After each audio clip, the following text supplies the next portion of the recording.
Another day in the forest canopy. Gibbons live in small, monogamous families composed of a mated pair and up to 4 offspring. They mate for life, unlike most of the great apes.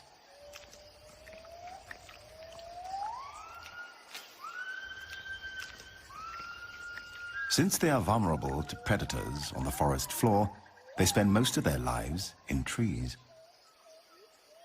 They drink rainwater from tree holes, often by dipping a hand into the water and then slurping it up from their fur.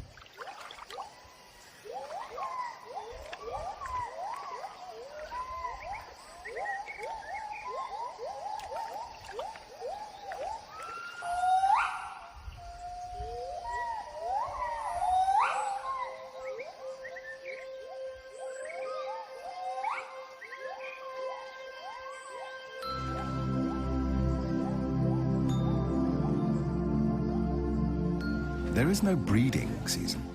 Gibbons may copulate any day, and the female will come into estrus at any time of the year.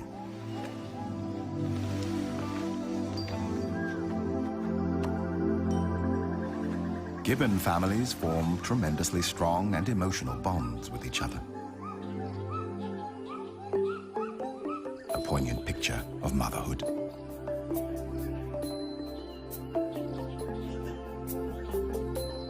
The dusky langur is another canopy dweller. Like gibbons, the langurs spend most of their time in trees. They fear water and will cross no body of it, river, lake, or swamp.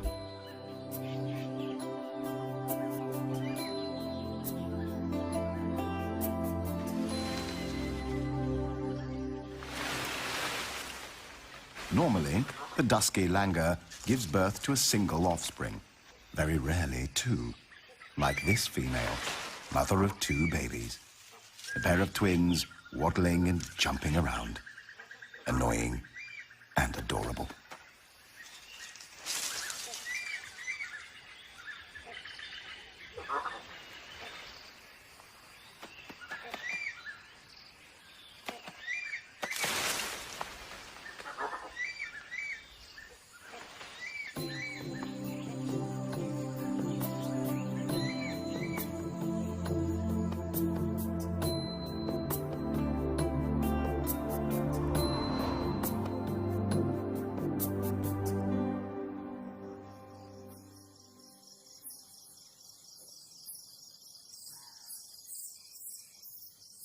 When daylight starts to shimmer away, a giant shadow of doom from the underworld fills the sky. Clouds of thousands upon thousands of bats emerge from the caves to feed on small insects.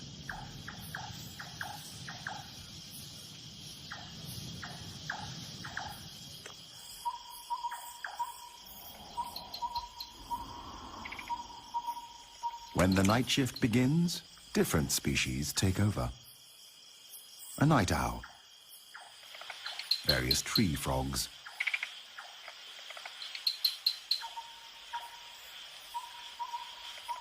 a civet, or as it is also called, a toddy cat, a snake, the peninsular pit viper.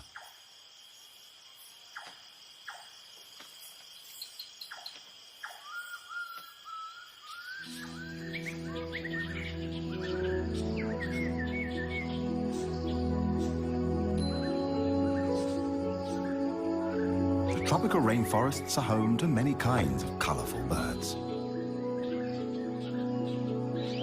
The red-breasted parakeets,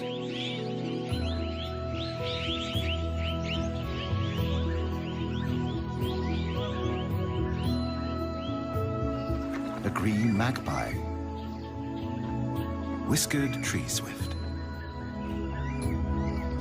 Chinese pond heron, and a fish eagle.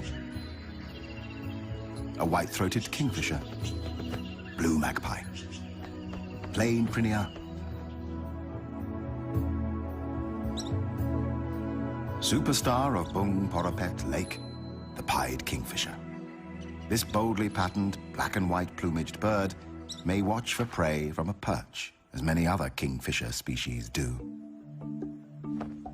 Then they dive into the water, creating a shower,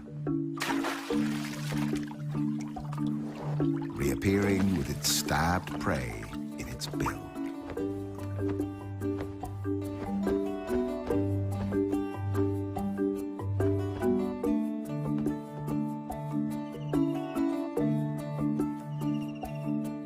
More often, the pied may hover mid-air for up to a minute, taking its time to locate the perfect meal.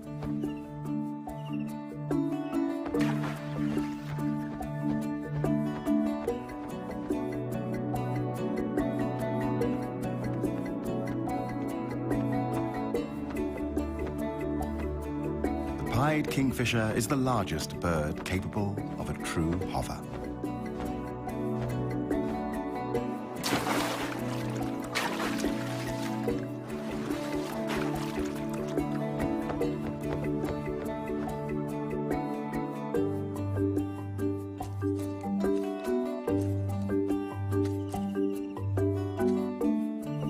When back on its perch, it tosses the fish into the air, catches it deftly, and makes sure to swallow it head first.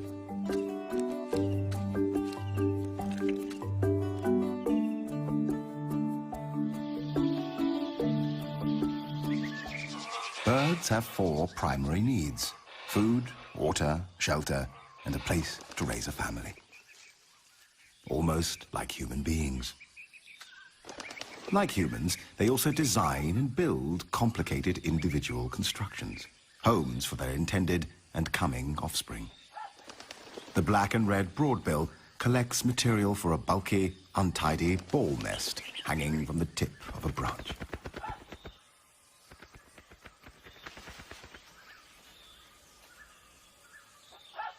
The hornbill seeks out a suitable cavity in a tree and uses clay and mud to seal it from predators. The Asian open-billed stork builds a rough platform of sticks, often on half-submerged trees. The great yellownape uses its beak to create larger holes for its nests. Baya weavers are known for their elaborately woven pendulous nests. These are created with a central nesting chamber. The highly complicated construction is made with long strips of paddy leaves, rough grasses, and strips torn from palm fronds. The olive-backed sunbird builds a hanging flask-shaped nest with an overhanging porch at the entrance. The outside is often untidy and decorated with dead leaves and seed cases.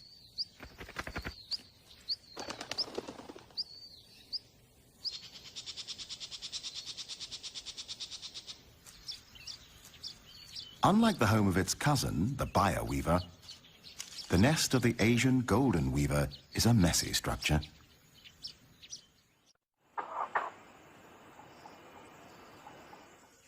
Once constructions are built and the chicks have hatched, a frenzied feeding begins. Endless days and nights finding prey for apparent infinite open and thankless mouths. Feeding the usual range of food, such as invertebrates, small animals, and fruit.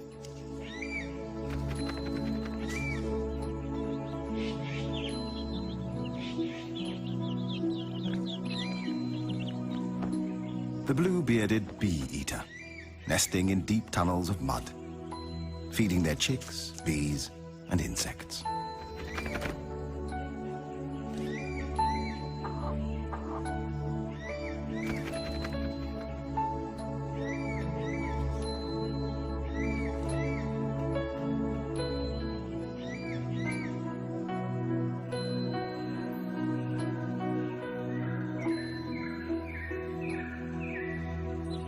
It's not always easy to keep a nest clean. Small ants have swarmed from nowhere, causing itching and discomfort. The female blue-winged pitta calls for a helping hand, or beak.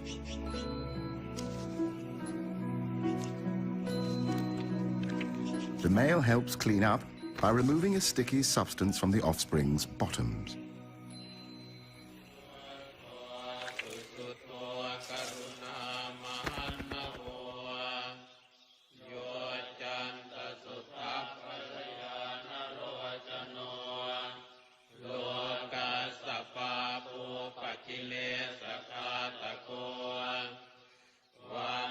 This remote Buddhist temple is home to a group of the largest bats in the world, the flying fox. They camp in big trees.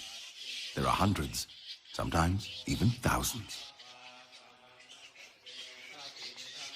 During the day, they hang out by roosting in trees, wings wrapped around their body, squabbling noisily and fanning themselves when hot.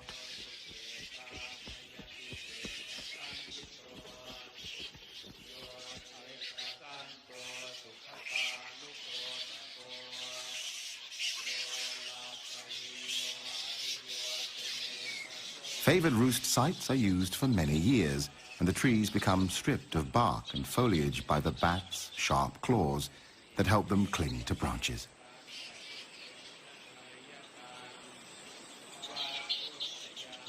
Flying foxes are social animals, roosting together in the tops of trees, mostly hanging upside down because this is more energy efficient. During the day, they spend hours on personal hygiene, licking and scratching themselves endlessly. It is likely that communal living comes at the cost of living among large numbers of external parasites.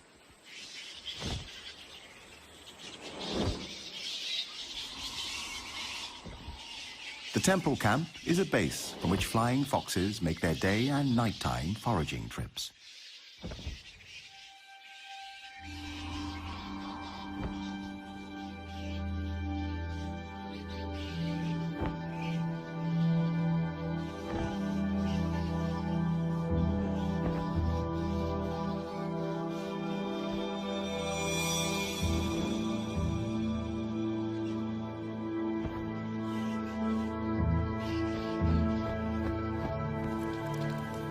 When rain falls, they draw closer together in their camp, using their wings as umbrellas.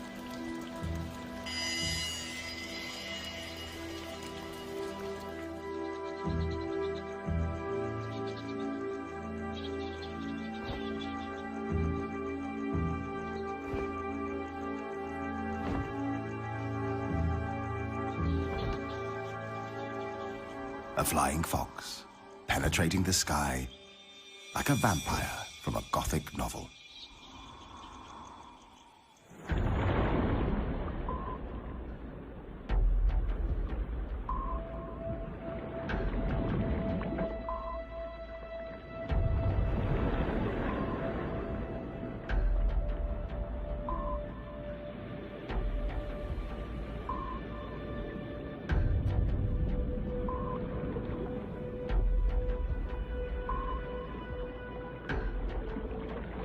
This is an underwater tropical forest, the Andaman Sea. Coral reefs, a true natural treasure.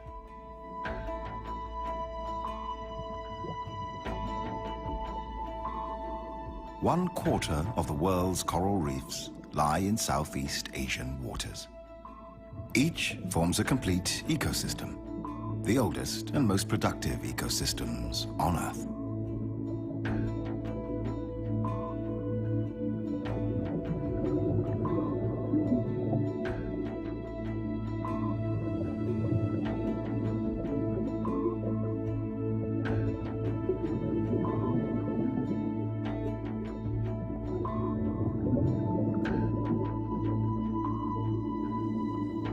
The Andaman Sea is home to the most